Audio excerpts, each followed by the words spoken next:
avisan si se escucha.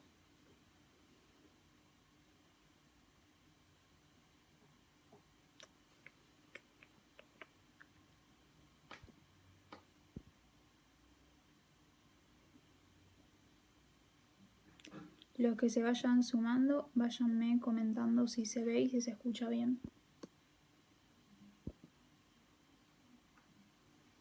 A ver los comentarios, si me aparece, vayan comentando, saludando.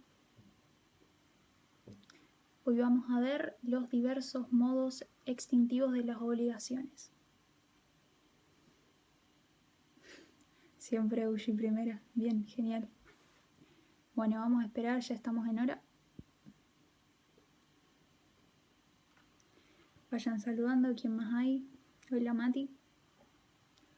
Bueno, hoy vamos a ver todo lo que es dación en pago, lo que es no dar, lo que es compensar, lo que es la confusión. Bien, vamos a esperar que se sumen algunos más. Tone seguramente va a estar pasando a los diversos grupos el link para que se puedan ir sumando. Bien, ¿cómo vienen con la materia más o menos? Esta sería la penúltima clase, ya que la semana que viene ya vamos a estar dando la última unidad, que es todo lo de prescripción y sus diversas causales de interrupción y de suspensión.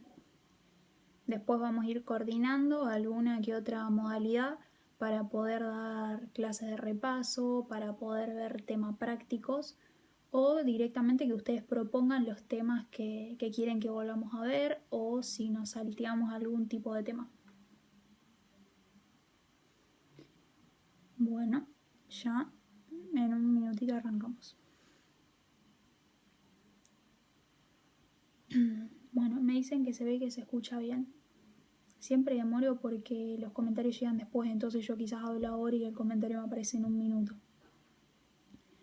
Bueno, habíamos visto la clase anterior que la dio Tonelo, todo lo que era pago y lo terminamos de ver con Juli y con Dante en la píldora del jueves. Bien, las modalidades que siguen, o sea, tenemos que el pago es, digamos, la principal causa de extinción de las obligaciones, ¿no? Habíamos dicho que por pago se entendía el cumplimiento debido de la prestación, que podía ser de dar, hacer o de no hacer, que por pago no se entendía justamente que la obligación era de dar suma de dinero. Hoy lo que vamos a ver son los restantes tipos de modos de extinción de las obligaciones. El primero que tenemos es la dación en pago. ¿En qué consiste la dación en pago? ¿No? Tenemos, por ahí ustedes siempre confunden, obviamente a nosotros también nos pasó cuando la cursamos, qué es pago y qué es dación en pago. Bien, cuando nosotros hablamos de lo que es la dación en pago, queremos decir que el acreedor va a aceptar voluntariamente un pago distinto al que adeudaba. Bien, entonces tenemos que el acreedor voluntariamente le va a aceptar un pago distinto al debido al deudor. El ejemplo más común, el ejemplo más clásico que lo vieron siempre es, por ejemplo, yo salgo a comer, estoy en un bar, en un restaurante, en cualquier lado y no encuentro mi billetera, estaba corto de plata, no sé, no tenía fondo en las tarjetas. Entonces viene el mozo y me dice, bueno, no importa, lava los platos, ¿no? Esta situación que siempre se hizo en joda, que quizás alguna vez a uno le pasó, eso es una dación en pago. Que a mí venga el mozo y como no tengo para pagarle, me dice, bueno, lava los platos, ¿qué estoy haciendo yo? En vez de dar la prestación debida, que sería la plata, el pago por los servicios, voy a hacer uno distinto, que va a consistir en una obligación de hacer. ¿De hacer qué? De ir, colaborar en el servicio de cocina, lavar los platos. Bien, eso es entonces cuando hablamos de la dación en pago, que dijimos que el acreedor voluntariamente va a aceptar una prestación distinta a la debida por parte del deudor. Y el ejemplo que estuvimos dando es este de salgo a comer, por X razón no puedo pagar, entonces me ofrecen ir y lavar los platos, entonces se cancela la obligación, es decir, que la obligación se extingue. Bien. Bueno, ahora, ¿qué requisitos tiene esta dación en pago? Nosotros dijimos que bien, los efectos son los mismos que el pago. ¿Por qué? Porque también extingue la obligación. Pero ¿qué pasa? Vamos a tener diversos requisitos. El primero es que se cumpla con una prestación distinta a la debida, ya sea de dar, de hacer o de no hacer. Siguiendo con este ejemplo, nosotros dijimos que la prestación debida sería el pago en dinero, pero yo voy a cumplir con una obligación distinta, que en este caso va a ser una obligación de hacer. El segundo requisito es el consentimiento de ambas partes. Bien, vimos que en el concepto decía que el acreedor tenía que aceptar voluntariamente, es decir, que tenía que consentir este cumplimiento distinto al debido. ¿Dónde encontramos esto dentro del código? En el artículo 942 encontramos la dación en pago.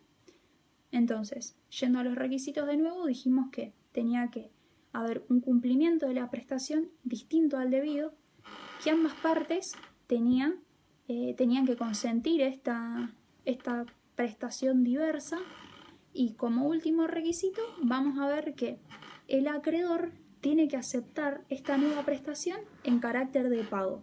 Es decir, si a mí viene el mozo y me dice, bueno, si no tenés plata no importa, anda a lavar los platos, no me puede decir una vez que yo terminé de lavar todo, bueno, che, listo, mañana venís a pagar. No. Tiene que el acreedor recibir esta prestación distinta en carácter de pago. ¿Bien? A modo de repaso, lo vemos de nuevo. Dijimos que hay dación en pago cuando el acreedor voluntariamente va a aceptar una prestación distinta a la debida por parte del deudor.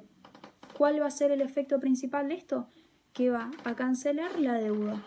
Es decir, cuando nosotros hablamos de efectos, que por ahí en el programa lo vemos, quiere decir que debidamente acreditada este cumplimiento de la prestación va a extinguir con fuerza como si fuese el pago. Va a extinguir como si yo fui y puse la plata, pero que hice de una prestación distinta a la debida. En este caso fui y lavé los platos porque no tenía plata, me olvidé la billetera, cualquier otra excusa, ¿sí? Bien, entonces vimos el concepto, vimos cuáles son los requisitos que dijimos que debía cumplirse con una prestación distinta a la debida, independientemente que sea de dar, de hacer o de no hacer. Después dijimos que tenía que haber consentimiento de ambas partes, es decir, tenía que haber voluntad de ambas partes para poder cumplir con la prestación. Y que el último requisito era que el acreedor acepte esta prestación en modalidad de pago. Una vez que se cumplan esos tres requisitos, se puede decir que el efecto que genera es que va a extinguir el cumplimiento de la obligación. Es decir, la obligación ya está cumplida, como si fuese que yo hubiese cumplido con el pago normal. ¿Bien? Bueno, ¿qué otro tipo de modo extintivo tenemos? La novación. Nosotros hace 2 lunes, si mal no recuerdo, habíamos visto todo lo que era cesión de crédito y cesión de deuda, que yo les había dado el concepto de novación, ya que están muy ligados y se confunden muy fácil cuando hablamos de cesionar y cuando hablamos de novar. Bien, habíamos dicho que había novación cuando se cambiaba uno de los elementos esenciales de las obligaciones, que, como habíamos visto en la primera clase de todas con Tonelo, cuando hablamos de elementos esenciales tenemos el sujeto, el objeto, la causa, ¿no? Entonces, cuando yo cambio uno de estos 3 elementos, se va a estar novando. Ahora, cuando hablamos de novación tenemos 2 tipos. Tenemos la novación objetiva, que es cuando lo que se va a cambiar consiste en un cambio en el objeto, y tenemos la novación subjetiva, cuando lo que se va a cambiar es uno de los sujetos, es decir, se cambia el acreedor, se cambia el deudor, se cambian ambos. Bien, entonces dijimos que va a haber novación cuando se cambia uno de los elementos esenciales, extinguiéndose esta primera obligación y configurándose una nueva, ¿sí? Es decir, que se va a extinguir la obligación suplantándosela por otra obligación nueva. ¿Cómo se configura entonces esta nueva obligación? Porque yo cambié uno de los elementos esenciales. Y dijimos que hay dos clases de novación. La novación objetiva, cuando el cambio de estos elementos esenciales consiste en un cambio de la prestación. Es decir, por ejemplo, si Tonelo me debía plata, vamos a poner este ejemplo. Tonelo a mí me debía una cierta cantidad de plata. Y yo quería esa plata porque me quería comprar una determinada cosa. Pero bueno, yo me cansé de esperar a Tone a que me dé la plata y por ahí voy y le digo, ¿sabes qué? Directamente cumplí con la obligación comprándome esa cosa. Entonces la obligación está cambiando su objeto. ¿Por qué? Porque en principio consistía en una obligación de dar una suma de dinero y ahora esa obligación va a cambiar y él va a tener que cumplir con dar cosa cierta, con la X cosa que yo me quería comprar. ¿Bien? No cambiaron los sujetos, no cambia la causa, lo que cambia es el objeto. ¿Sí? Sí, Tone le uso en todos los ejemplos. Entonces dijimos, que sería un caso de novación objetiva, porque lo que cambia es la prestación, no cambiaron los sujetos, no cambió la causa. Pasamos de una obligación de dar suma de dinero a una obligación de dar cosa cierta. Eso es en sí lo que es novar. Ahora, tenemos diversos elementos o diversos presupuestos, creo que con la palabra presupuestos aparecía en el libro, que son estos requisitos que nos van a decir que se tienen que cumplir para que pueda haber una novación. Bien, en primer lugar es que tiene que haber una obligación primitiva, es decir, tiene que haber una obligación para que yo pueda cambiar uno de los elementos esenciales y configurar una nueva, ¿no? Bien, entonces, en primer lugar, el primer requisito, elemento, presupuesto es que haya una obligación primitiva, una obligación principal. No quiero decir principal porque por ahí se confunde con lo que es principal y accesorio. El segundo requisito es que la nueva obligación que se cree sea distinta a la anterior. Es decir, si Tonelo a mí me debía plata, no vamos a configurar otra obligación que en donde él me deba una suma de dinero porque no estaríamos novando. A lo sumo estaríamos cambiando el monto de esa obligación de dar suma de dinero. ¿Bien? Entonces dijimos, en primer lugar, que haya una obligación primitiva. En segundo lugar, que se cree una obligación distinta a la anterior. Después, que haya voluntad de ambas partes para reemplazar una obligación por otra. Es decir, en el caso que yo daba, lo que pasaba era que yo le decía a Tone, deja, no me des la plata, porque total yo una vez que recibe esa plata me iba a comprar, no sé, una computadora. Entonces agarro y le digo, Tone, directamente comprame vos la computadora de este modelo, etc. Bien, estamos teniendo una obligación primitiva que consistía en la entrega de una suma de dinero y ahora estamos cambiando el objeto pasando a ser una obligación de dar cosa cierta. ¿Pero por qué? Porque dimos nuestro consentimiento, dimos la voluntad para que se suplante la obligación primitiva por esta nueva obligación, ¿sí? No puede a mí, Tonelo, decirme, che, Flor, hablé con una amiga tuya, me dijo que con esa plata vos te querías comprar una computadora, así que voy directamente y te doy la computadora. No, ¿por qué? Porque ahí yo no estaría dando mi voluntad, mi consentimiento. Entonces, dijimos que para que haya novación se tiene que cambiar uno de los elementos esenciales. Depende qué elemento se cambie, estamos frente a una novación objetiva o subjetiva. Y ahora lo que estamos viendo es los requisitos o estos presupuestos para que se pueda dar la novación. Que dijimos, ya vamos 3, ahora vamos por el último. Dijimos que tiene que existir una obligación primitiva, una principal, que tiene que haber un cambio en la prestación, es decir, que pase de una obligación de hacer a una obligación de dar, etc., que haya voluntad de las partes y lo último, el último elemento, presupuesto, requisito, es que haya capacidad para novar. Bien, y cuando hablamos de capacidad, como lo veíamos el año pasado o cuando cursamos Civil 1 o Derecho Privado Parte General, tiene que ser capacidad de hecho y capacidad de derecho. Bien. Entonces, cuando hablamos de todos estos elementos, requisitos, presupuestos, son 4. Dijimos que obligación primitiva, que se cambie el tipo de prestación, sea de dar, de hacer o de no hacer, que haya voluntad de ambas partes y que ambas partes sean capaces para así poder novar. Bien, algunos de los artículos que nos menciona el código tenemos la novación por cambio de deudor, por cambio de acreedor. Ahí es donde por ahí explayo un poco en cuanto a los presupuestos, que te dice que tienen que ser capaces, que ambos tienen que tener la voluntad. Ahora, ¿por qué resaltamos la parte de que tiene que haber consentimiento de ambas partes, que tiene que haber voluntad? Porque el código en el artículo 937 lo que hace es decirnos que si el consentimiento no es prestado, estamos frente a una cesión de crédito. ¿Se acuerdan que hace 2 lunes cuando veíamos todo este tema de la cesión de crédito y cesión de deuda, distinguíamos mucho el concepto de novación y de cesión? ¿Por qué? Porque novamos cuando cambiamos uno de los elementos esenciales. Ahora, en una cesión de crédito, en una cesión de deuda, lo que hacíamos era ceder nuestro derecho o ceder nuestra deuda, depende el tipo de cesión que se trate. Entonces, sin este consentimiento hay una cesión. ¿Por qué?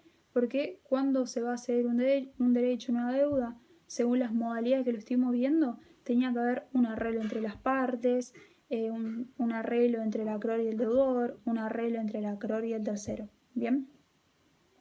Entonces, ¿cuál es el efecto principal de la novación? Que va a extinguir a la obligación primitiva, a esta que dijimos que tenía que estar sí o sí para que se pueda novar.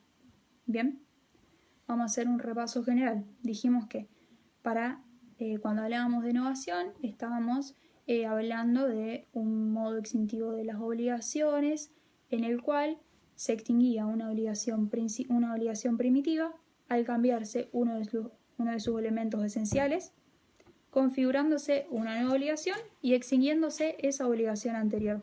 Bien, vamos, el ejemplo que dimos de novación era de que yo tengo una obligación con Tonelo, yo soy sujeto acreedor, Tonelo es mi sujeto deudor, él me debía una determinada cantidad de dinero, es decir, que estábamos frente a una obligación de dar suma de dinero.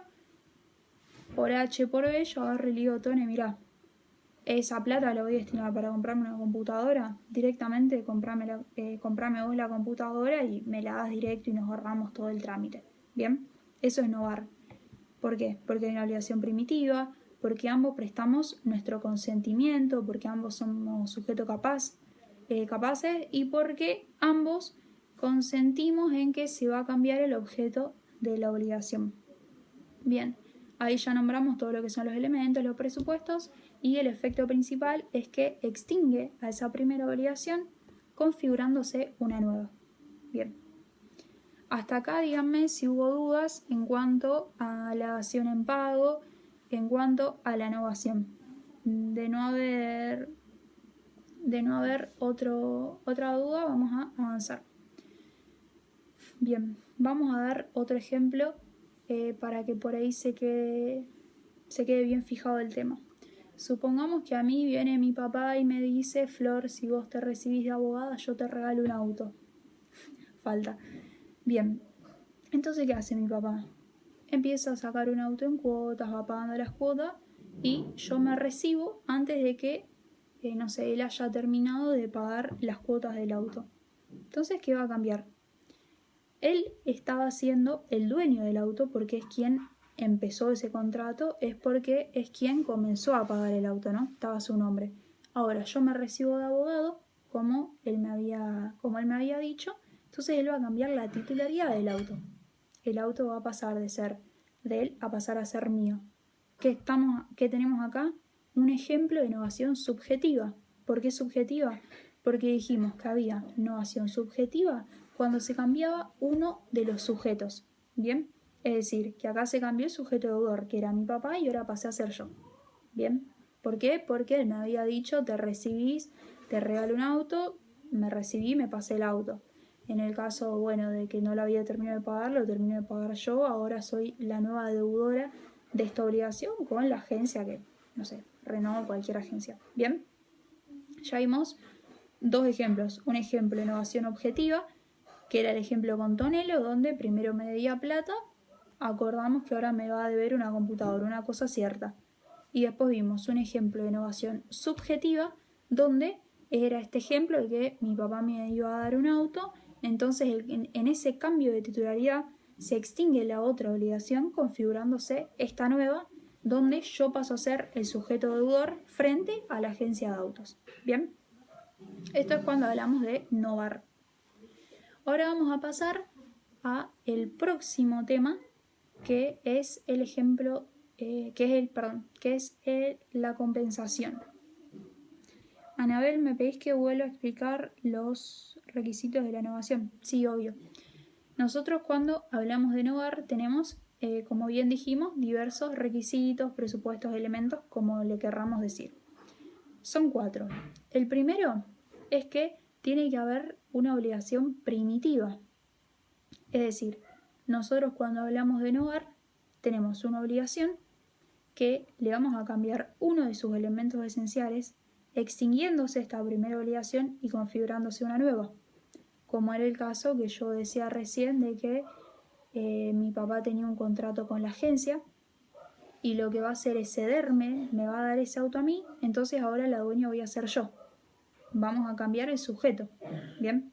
O el ejemplo que daba con Tone de que lo que cambia es el objeto. Pasamos de una obligación de dar suma y dinero a una obligación de dar cosa cierta. Entonces, el primer requisito es que haya una obligación primitiva, que es la que se va a extinguir configurándose una nueva. El segundo requisito que tenemos es que se cree una obligación distinta a la anterior, ¿sí? ¿Qué es lo que va a cambiar? Depende si sea objetiva o subjetiva esta novación, el objeto, el sujeto. El tercer requisito que tenemos es que tiene que haber voluntad para sustituir una obligación por la otra, ¿sí? No puedo ir yo a mi papá y decirle, bueno, ya está, me recibí, dame el auto. Él tiene que tener la voluntad de cederme esa obligación y yo de aceptar esa nueva obligación. Y el último y cuarto requisito, presupuesto o elemento que tenemos es que ambas partes tienen que tener capacidad para poder novar, es decir, que tienen que contar con capacidad de hecho y de derecho. Bien, esos son los 4 requisitos. Que haya una obligación primitiva, que se suplante por una nueva, que se puede cambiar el objeto o el sujeto, que haya voluntad de ambas partes y que haya capacidad. Bien, me dicen si quedó alguna duda, si no, ya vamos a lo que es la compensación. Bueno, después todos estos elementos, todos estos modos distintivos de las obligaciones, ya no sé hace cuántas clases, pero el día que habíamos visto las obligaciones, la clasificación de las obligaciones en base a los sujetos, que vimos obligaciones solidarias, mancomunadas, concurrentes, habíamos salteado todos estos temas porque no los habíamos visto. Hoy a la noche, a más tardar mañana, yo voy a estar pasando por el grupo de WhatsApp un cuadrito hablando sobre cómo se responde si es una obligación concurrente, si es una obligación solidaria pasiva o si es una obligación solidaria activa frente a todos estos modos distintivos. Cómo responden las partes si sea una novación y la obligación es una concurrente, si la obligación es una solidaria activa pasiva. Vale, ¿me puede hacer una diferencia entre la dación de pago y la... Bien. ¿Dónde radica la diferencia? Que nosotros cuando hablamos de la dación en pago, estamos hablando de que el acreedor voluntariamente va a aceptar que se cumpla con la obligación con una prestación distinta a la debida. Yo daba el ejemplo de que vas a comer, no tenés plata, entonces te ofrecen lavar los platos, por ejemplo. ¿Cuál es la diferencia con la novación? Que acá quien acepta es el acreedor. El acreedor tiene que voluntariamente aceptar ese cumplimiento distinto al debido. En cambio, cuando hablamos de una novación subjetiva, lo que cambia en una novación subjetiva son las partes, acreedor-deudor. Entonces, vos me preguntabas con la novación objetiva. En la novación objetiva lo que cambia es uno de los elementos esenciales, pero tienen diversos requisitos, porque la dación en pago, ¿qué es lo que nos pedía? Que el acreedor voluntariamente acepte ese pago, que ese pago, distinto al debido, lo acepte como el cumplimiento de la prestación por más de que consista en otra cosa, por así decir. En cambio, cuando nosotros hablamos de innovar, lo que cambian son los requisitos, ¿no? Porque en la innovación ambas partes prestan su consentimiento, porque te pide que ambas partes tienen que ser capaces y que tiene que existir una obligación primitiva, que se va a cambiar, etc. Bien, cuando hablamos de dación en pago, lo principal que cambian son los requisitos, pero como semejanza, ambos son modos extintivos de las obligaciones. Bien. Decime, Valen, si te quedó más o menos claro, antes de pasar a lo que es la compensación.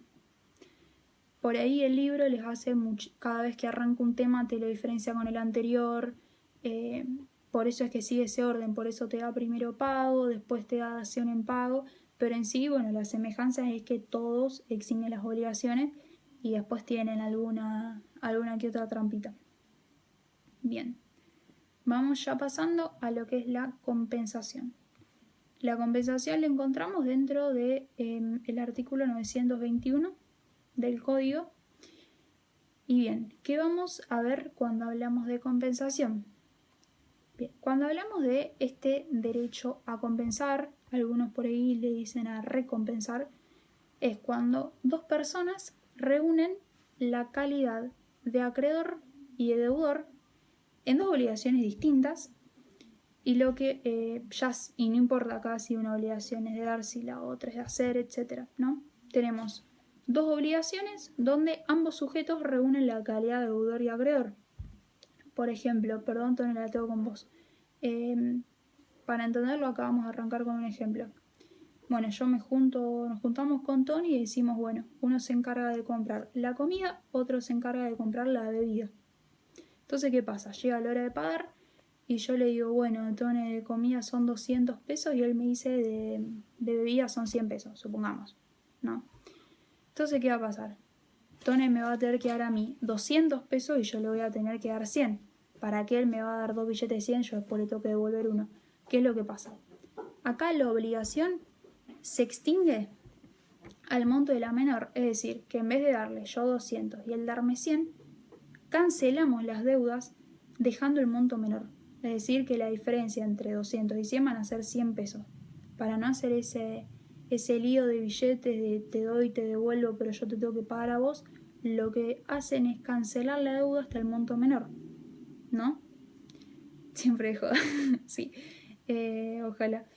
Entonces, cuando hablamos de compensación dijimos que tenemos dos prestaciones, ¿no? Donde ambos sujetos van a reunir la calidad de deudor y de acreedor, pueden ser diversas las causas, y va a extinguir con fuerza de pago las dos deudas. Pero no es que él me debe 200, yo le debo 100 y listo, extinguimos, no.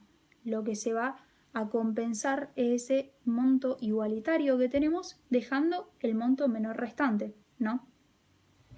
Bueno, entonces, ¿cuándo va a surtir estos efectos de la compensación? Cuando, desde que ambas obligaciones empiezan a coexistir en condiciones de ser compensables. Es decir, bueno, acá hablábamos de que justo eran dos obligaciones de dar suma de dinero, donde uno debía 2, el otro debía 1, entonces compensábamos y ¿qué iba a pasar? Él me iba a deber 100 a mí y listo. Claro, un clásico que siempre pasa el lío de te debo, me debes. Entonces, con este ejemplo, bueno, este ejemplo es bastante claro. Un amigo compra la bebida, otro compra la comida. Para no hacer ese lío de billetes de te doy y me das, compensamos el monto de la menor. Se cancelan las deudas, se debe el monto menor, ¿sí? En este caso la diferencia era de 100 pesos. Ahora, cuando hablamos de esta compensación, que dijimos que tiene que haber más de una obligación, donde los sujetos van a tener tanto calidad de deudor como de acreedor y demás, tenemos diversos tipos. Tenemos 4 tipos de compensación. Tenemos la compensación legal, que es aquella que cumple los requisitos previstos por la ley. Tenemos la compensación convencional, que es aquella que surge por mero acuerdo de las partes. Tenemos la compensación facultativa y tenemos la compensación judicial. Ahora vamos a hablar un poquito de cada una. De la convencional no sigue ningún tipo de requisito, ya que es mero acuerdo de partes. Por ejemplo, el ejemplo que estaba dando recién con Donello es una compensación convencional. ¿Por qué? Porque acá no estamos siguiendo una exigencia de la ley, sino que básicamente estamos compensando entre nosotros para de alguna u otra forma hacer menos vueltas y hacer más fácil el tema de las cuentas, que esto pasa siempre en las juntadas. Uno por ahí se encarga de toda la plata y después está con el cambio, da 1000 vueltas. Bien, entonces vamos a arrancar por lo que es la compensación legal, que por ahí es la más larga y después los requisitos se van repitiendo.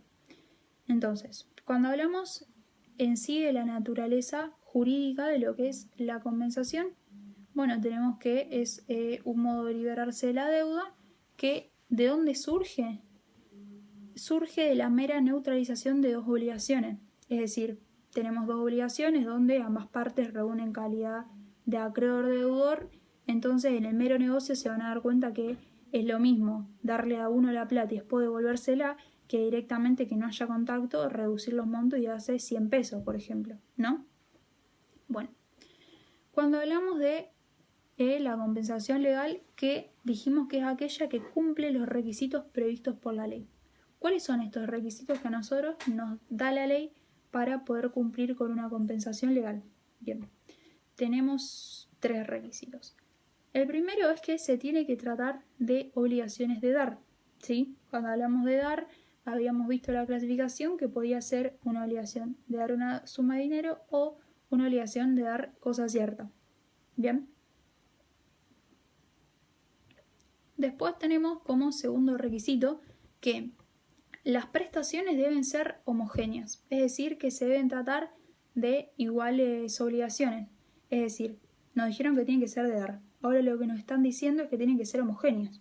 Es decir, que si una se trata de dar suma de dinero, la otra también tiene que dar suma de dinero, o puede tratarse de obligaciones de dar cosas ciertas que consistan por ahí en la misma calidad. Por ejemplo, no sé, yo te debo azúcar, vos me debes azúcar, después vemos los kilos, ¿no? Tienen que ser homogéneos, tratarse de la misma calidad, de la misma especie. Y como tercer requisito tenemos que los créditos deben poder ser exigibles entre sí. Entonces dijimos que se debe tratar de prestaciones de dar. Que esas prestaciones de dar tienen que ser homogéneas entre sí. ¿Por qué? Porque yo no puedo cancelar una deuda si una parte me debe una cierta cantidad, no sé, de azúcar y la otra parte me debe una suma de dinero. Bien, ambas tienen que ser o suma de dinero o ambas tienen que tratarse, en este caso, de azúcar. Entonces, como tercer requisito dijimos que tienen que ser exigibles, que los créditos tienen que ser exigibles entre sí. Bien, es decir, que dijimos que para que haya compensación tenía que haber dos obligaciones en las cuales los sujetos reúnan en ambas la calidad de sujeto deudor y acreedor. Tienen que ser exigibles, tratarse de prestaciones de dar y tienen que ser homogéneas entre sí. Estos son entonces los requisitos que a nosotros nos establece la ley para que pueda ser una obligación, para que pueda ser un modo extintivo de compensación legal. Ahora, como la ley nos dice qué requisitos tiene que tener para poder llevarse a cabo esta compensación legal, también nos dice qué cosas no se pueden compensar legalmente. Por ejemplo, el concurso quiebra, por ejemplo, las deudas de alimentos. Uno ultra importante que no se tienen que olvidar, obligaciones de hacer y de no hacer no se pueden compensar legalmente. Bien, esos son por ahí los más importantes. Después ustedes van a ver que Aliod o Pizarro, donde ustedes estén estudiando, le da por ahí más cosas. Supongamos, otro ejemplo era que no se podía compensar legalmente la deuda que tenga un particular con el Estado. No se puede negociar eso, ¿bien? Entonces, lo más importante para que los tengan, no se pueden compensar legalmente obligaciones de hacer y de no hacer, deudas por alimento, concurso, quiebra, deudas entre un particular y el Estado. Bien, eso es lo que es la compensación legal. Entonces dijimos que había diversos tipos de compensaciones, que teníamos la legal, que había que cumplir los requisitos previstos por la ley, que son los que nombramos recién. Vimos la convencional, que era aquella compensación que surgía por mero acuerdo de partes, como el ejemplo que yo daba con Tonelo. Y ahora nos quedan la compensación facultativa y la judicial. Bien. Cuando hablamos de facultativa no hay que no es similar al caso de obligaciones alternativas y facultativas, sino que se llaman así porque la facultad la va a tener una de las partes, ¿no? ¿Qué es lo que quiere decir? Que acá también vamos a estar frente a dos obligaciones donde los sujetos reúnen la calidad de acreedor y de deudor, etc. Pero ¿qué es lo que va a pasar? Una sola de esas obligaciones cumple con los requisitos que prevé la ley, ¿sí? Entonces yo estoy frente a dos obligaciones, pero una sola va a cumplir con los requisitos que a mí me establece la ley para poder hacer una compensación legal. Vamos a dar un ejemplo para que esto sea por ahí un poquitito más entendible, ¿no? Tenemos dos obligaciones. Uno debe un caballo y el otro debe un caballo de carrera. Estos no se pueden compensar porque por la gran diferencia que hay de valor entre un caballo de carrera y un caballo normal, común, ¿sí? Entonces estamos frente a una compensación facultativa cuando una sola de esas obligaciones cumple con los requisitos que nos establece la ley para la compensación legal. ¿Bien? Me van diciendo más o menos si se entiende.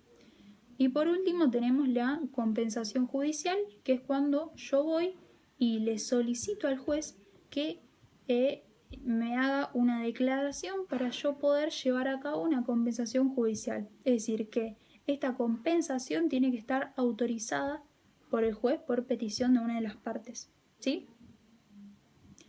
Bueno, ahí es lo que vimos, las diversas clasificaciones, los diversos tipos de compensaciones que hay, que dijimos, la legal cuando cumple los requisitos previstos en la ley, la convencional, mero acuerdo de partes, la facultativa, que es cuando una sola de las obligaciones cumple con los requisitos de la compensación legal, y vimos la judicial, que es aquella que declara un juez, que la habilita un juez a pedido de una de las partes. Bien, todo esto es lo que es el modo extintivo de la compensación. Vimos ya lo que era el concepto, vimos un ejemplo, vimos los diversos tipos, vimos los requisitos de la compensación legal y demás. Me dicen si no se entendió, si lo volvemos a dar y ya estaríamos llegando al último tema del día, que es la confusión. Los modos extintivos restantes los vamos a estar terminando subiendo una píldora el jueves, como hicimos la vez pasada, que no llegamos a dar todo pago en una clase y lo terminamos el jueves con una píldora. Y les vuelvo a recordar que entre hoy o mañana tenemos un cuadrito ya hecho, nos falta digitalizarlo, así vemos todos los modos extintivos de las obligaciones cuando se tratan de obligaciones de sujeto plural, que es un tema que cuando dimos obligaciones de sujeto plural dijimos que lo íbamos a terminar de dar una vez que veíamos esta unidad. Bueno, vamos con el último tema del día, que es la confusión. Bien, ¿de dónde viene la confusión? Nosotros cuando veíamos la primera clase, todo lo que eran los elementos esenciales de las obligaciones, vimos que teníamos el objeto, que teníamos la causa, que teníamos los sujetos. ¿Y qué requisitos teníamos dentro de los sujetos? Que tenían que ser personas distintas. ¿Por qué? Porque si en una misma persona recaía la calidad de deudor y acreedor, estábamos frente a una confusión. ¿Y qué es la confusión? Es un modo extintivo de las obligaciones, que se va a dar frente a esto de que en una misma persona recae la calidad de deudor y acreedor. Entonces, ¿cómo puede ser esta confusión? Puede extinguir total o parcialmente esta obligación. El ejemplo más claro es, por ejemplo, yo tengo una deuda con una determinada persona que yo le debo plata, por ejemplo, y que esa persona va a fallecer y me dejó a mí como único heredero, ¿no? Entonces, ¿qué va a pasar? Yo le debo plata a una persona que falleció y esa persona me dejó todos sus bienes a mí. Entonces, van a recaer la calidad de deudor y acreedor sobre mí, se genera esto que es la confusión y se va a extinguir esta obligación.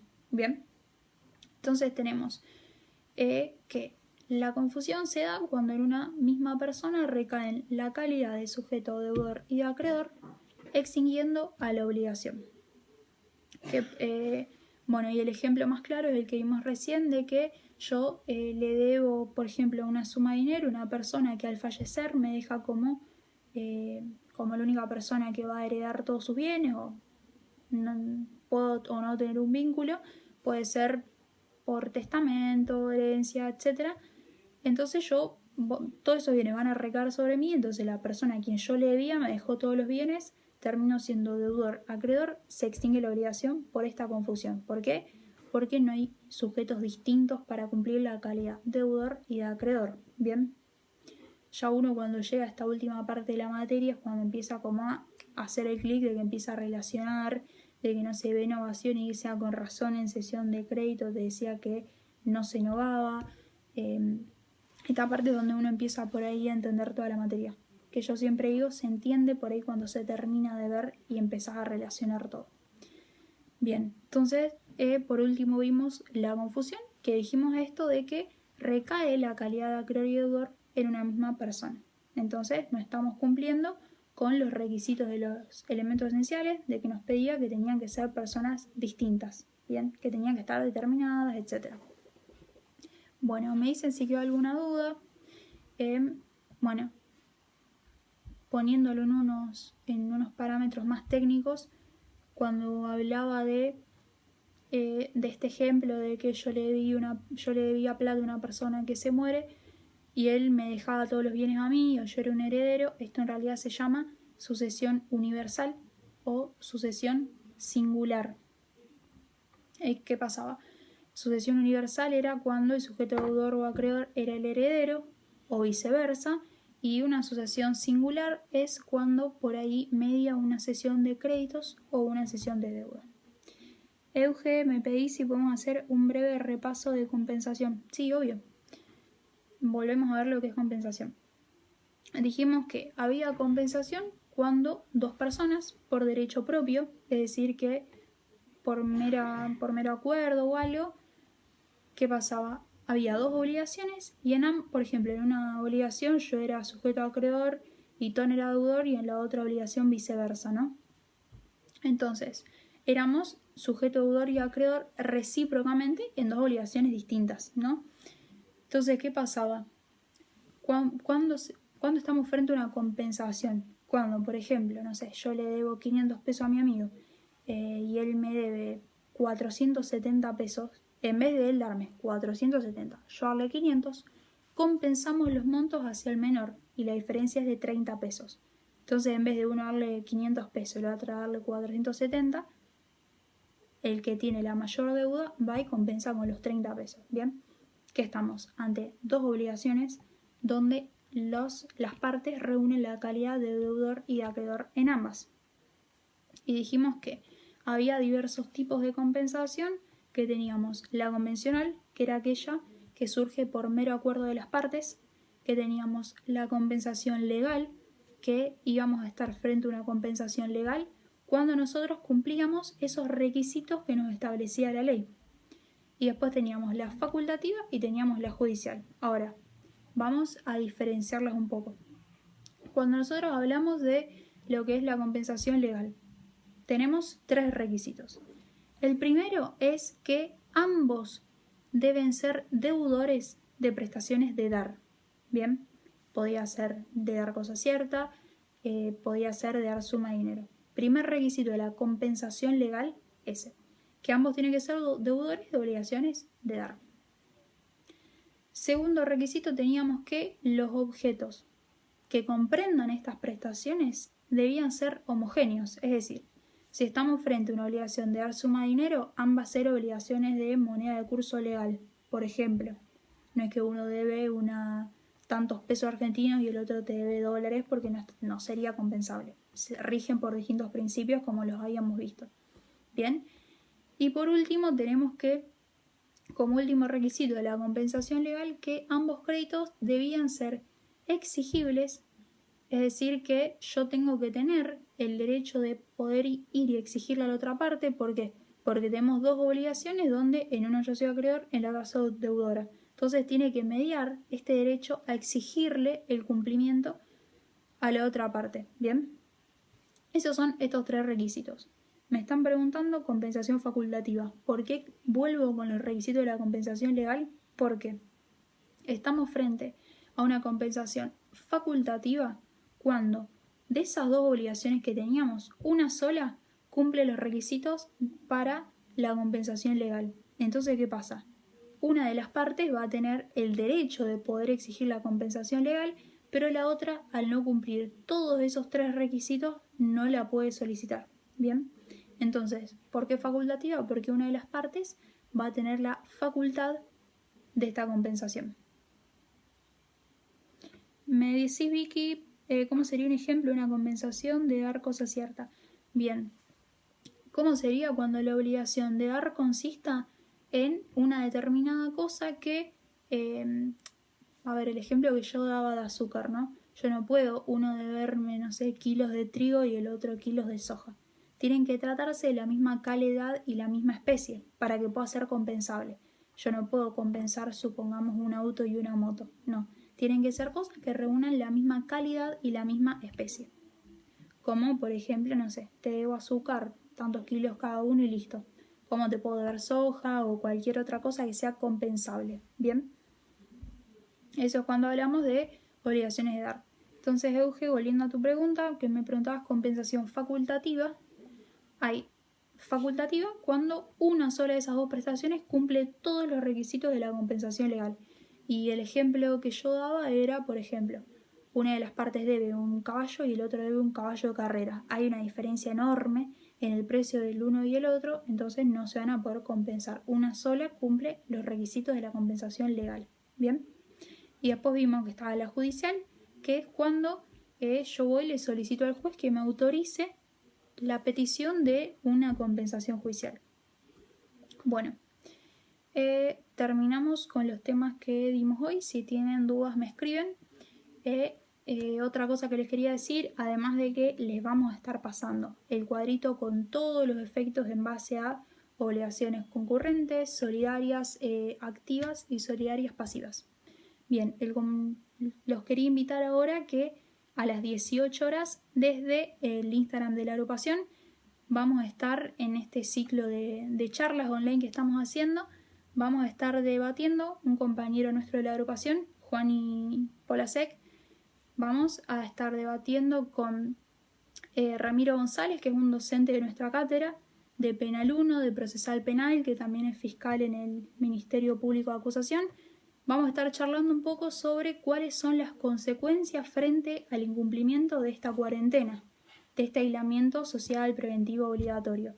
Así que, bueno, primero, gracias por haberse quedado hasta el final y segundo, extenderles esta invitación, esta charla que yo ya estoy yendo para allá y va a estar muy buena. Bueno, chicos, cualquier duda, si alguien no está en el grupo, nos pueden hablar a mí, a Tonelo, a Julio o a Dante. Me dejan, si no, su número en los comentarios y los estamos agregando. Nos estamos viendo el jueves en la píldora y el lunes que viene para ya cerrar la materia con la última unidad.